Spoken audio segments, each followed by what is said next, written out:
Afternoon, or rather I should say good evening from London. Today we're going to look at the role of the generals in Pakistan. In fact, Pakistan since its inception has been ruled generals, and that's one of the reasons why Pakistan has come to the brink today.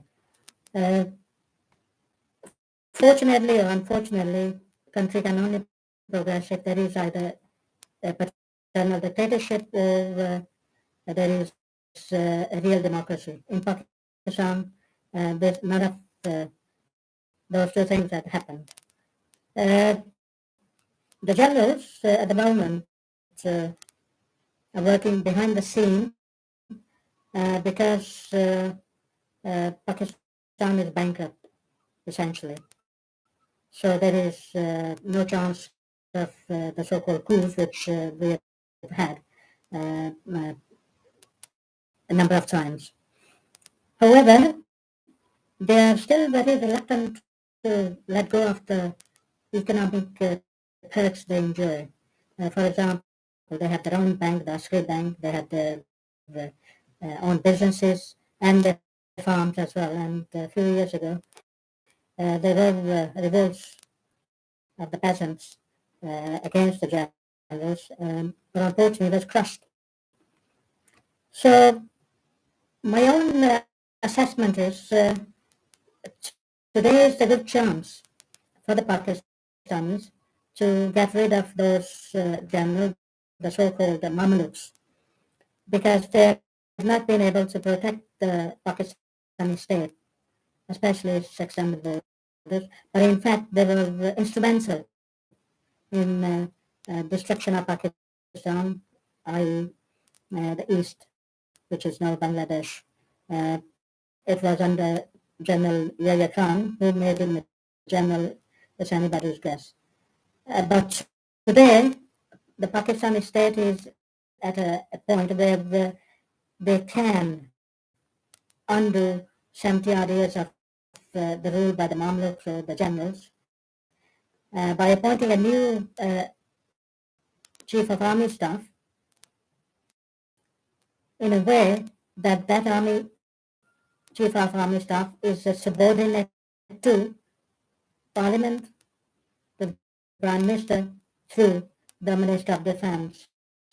All we see in Pakistan is a stream of foreign visitors paying homage, well, not paying homage, but certainly going to the chief of army staff first. You can see Bajwa carrying a big stick, which is a symbol of authority, and whether they are American ambassadors or American chief of staff or American defense ministers, as they come and go, actually go to the army chief of staff first, and then they go to meet the civilian government.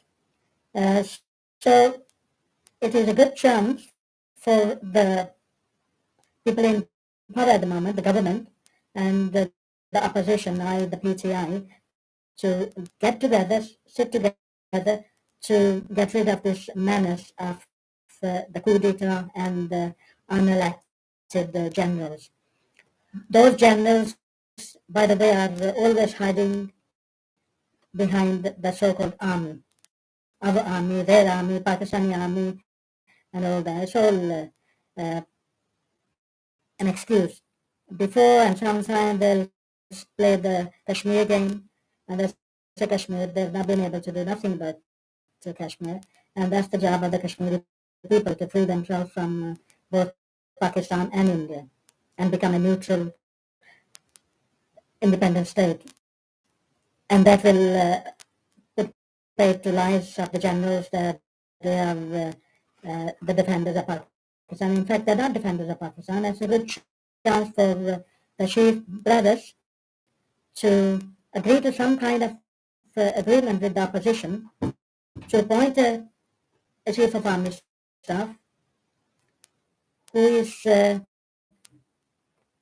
subordinate absolutely to the civilian government and the parliament.